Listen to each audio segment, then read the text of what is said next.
क्यों? तो प्यारे दोस्तों, मास्टर लीग बूढ़ों की एक लीग भी खेली जा रही थी जिसमें इंडिया ने वेस्ट इंडीज को हरा दिया है और Ambati Rayudu man of the match बने हैं और इसी मैच में युवराज सिंह के फड्डे सड्डे हो गए हैं। और दोस्तों बात करेंगे, पीसीबी ने एक बिग एक्शन ले लिया है कॉर्बिन बुश के अगेन। और दोस्तों लास्ट में बात करेंगे 2025 एशिया कप का शेड्यूल भी आ गया है, तो चलो।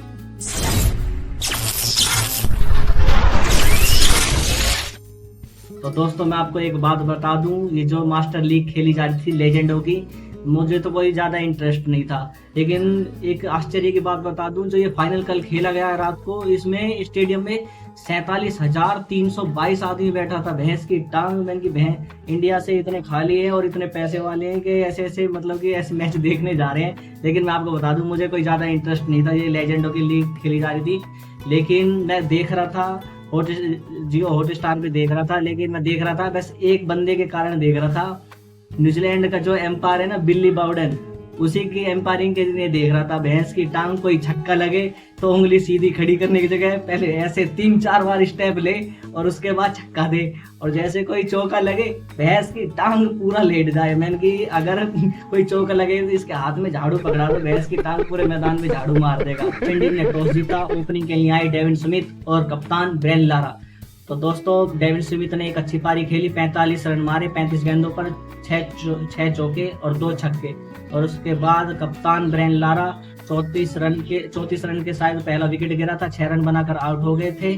और उसके बाद एक अच्छी पार्टनरशिप लग रही थी लैंडन सिमिंस और डेविड स्मिथ की, लेकिन डेविड स्मिथ भी आउट हो गए 45 रन के भीतर और लैंडन सिमिंस ने 57 रन मारे। और उसके बाद दिनेश रामदीन 12, और उसके बाद हर 10 रन के बाद वेस्ट इंडीज का विकेट गिर रहा था और शायद 148 रन के भीतर आउट हो गए, लेकिन 20 ओवर पूरे खेले। और इंडिया की तरफ से धवल कुलकर्णी, भैंस की टांग, अभी दो साल पहले आईपीएल खेल रहा था, अब बूढ़ों की लीग खेल रहा, पता नहीं क्या क्या पंगा। और 4 ओवर डाले, 0 विकेट मिली। विनय कुमार, भैंस की टांग, अब भी बूढ़ा हो गया, लेकिन 3 ओवर डाले, 26 रन दिए, 3 विकेट लिए। वही स्विंग, वही पेस निकल रही थी, लेकिन स्पीड इतनी नहीं थी, स्विंग अच्छी हो रही थी। और शाहबाज नदीम ने 4 ओवर डाले, एक मैडन डाला और 12 रन दिए, 2 विकेट लिए। और इस भैंस की टांग पिटाई खा रहा था तो मेरा दोस्त इरफान पठान खा रहा था, मूवी ऐसा हो गया था सूझ के। लैंडन स्मिथ उसको धैर्य रख के चौके मार रहा था और 4 ओवर पूरे डलवाए और 47 रन खाए भैंस की टांग। और मेरा दोस्त स्ट्रोड बिन्नी 2 ओवर डाले, बहुत बढ़िया स्पेल डाल रहा था, 11 रन दिए, 1 विकेट। भैंस की टांग, मेरे को तो नहीं लग रहा है इसका कोई रिकॉर्ड, इसका एक रिकॉर्ड है इंटरनेशनल में। इसने शायद बांग्लादेश के खिलाफ 4 रन देके, इंटरनेशनल मैच की बता रहा हूँ आपको, 4 रन देके 6 विकेट लिए थे, लेकिन मेरे को नहीं लग रहा इसको इस रिकॉर्ड को कोई तोड़ पाएगा। लेकिन मेरे को इतना कोई खास खिलाड़ी भी नहीं लगता स्ट्रोड बिन्नी। 2-3 साल इंटरनेशनल खेला था, उसके बाद कभी आ रहा है कभी जा रहा, मतलब कि इतने मैच भी नहीं खेला, लेकिन एक रिकॉर्ड ऐसा बना के चला गया। भैंस की टांग पता नहीं टूटेगा। और दोस्तों इंडिया की तरफ से ओपनिंग करने आए अंबाती रायडू और कप्तान सचिन तेंदुलकर। भैंस की टांग, अंबाती रायडू, वही वाला रिएक्शन 2019 वाला, जैसे इसका 2019 वर्ल्ड कप में इसका सिलेक्शन नहीं हुआ था, वही खुंदक में आके इसने अपने मतलब कि रिटायरमेंट ले ली। और उसी के बाद 2022 शायद उसी में आईपीएल से भी संन्यास ले लिया। और उसके बाद ये कांग्रेस की पार्टी ज्वाइन कर ली, कभी वहां से सिलेक्शन करता, वहां से रिटायरमेंट लेता था, वहां ये करे, वहां पे रिटायरमेंट ले ली। भैंस की टांग लेकिन एक अच्छा प्लेयर है, मानता हूँ। और 74 रन की पारी खेली, एक अप्रोच वाली पारी नहीं खेली कि बाबर आजम की तरह टुक या वैसी पारी खेली, जब भी खेलता तेज खेलता। 74 रन मारे 50 गेंदों पर, 9 चौके मारे और 3 छक्के मारे। और सचिन तेंदुलकर 25 रन 18 गेंदों पर, 2 चौके 1 छक्का और 67 रन पर शायद इंडिया का पहला विकेट गिरा था।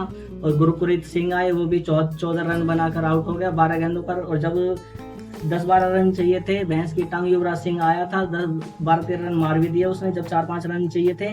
तो उसके बाद वेस्ट इंडीज का बॉलर टीनू बेस्ट बॉलिंग डाल रहा था और उसके बाद वहीं थोड़ी धक्का मुक्की सी होगी, भैंस की टांग, युवराज सिंह ने बोलिया हट तेरी भैंस की टांग।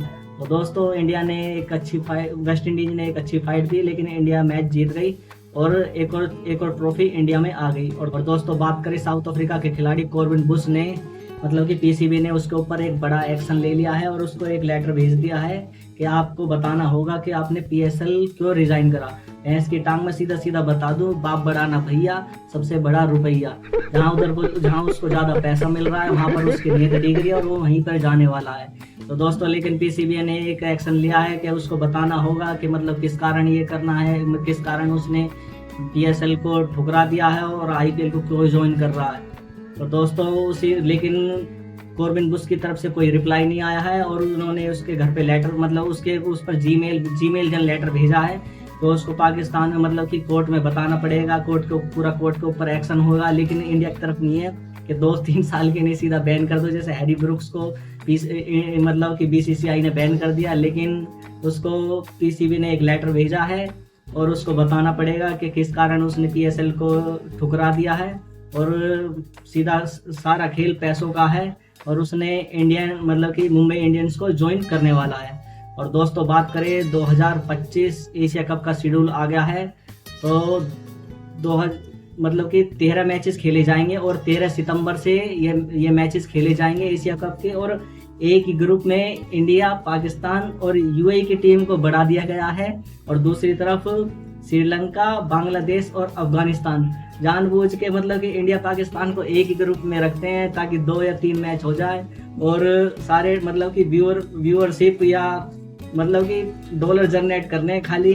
और एक ही ग्रुप में ना कोई टागरे का कोई मैच होता है ना कुछ, बस खाली एक ही ग्रुप में बढ़ा दिए हैं। तो दोस्तों वो ये बस इंडिया पाकिस्तान का अभी मतलब कि कुछ टाइम और रुक जाओ, 2-3 महीना और रुक जाओ, उसी के बाद फिर एशिया के मैचों का बोला बाला हो जाएगा। और ये देखो फिर इंडियन मीडिया पे ये देखो पाकिस्तान की बॉलिंग, इंडिया की बैटिंग, पाकिस्तान की बॉलिंग, ये फूक पे चढ़ा देंगे पाकिस्तान के बॉलरों को। और उसके बाद जब मैच आएगा भैंस की टांग इंडिया वाले फिर बाद में खुद ही जश्न बनाएंगे।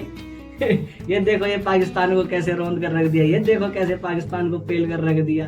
तो दोस्तों यही थी आज तक के लिए। अगर वीडियो अच्छी लगी तो वीडियो को लाइक करना, शेयर करना, कमेंट्स करना और अपने छोटे भाई को सपोर्ट करना। जय श्री राम।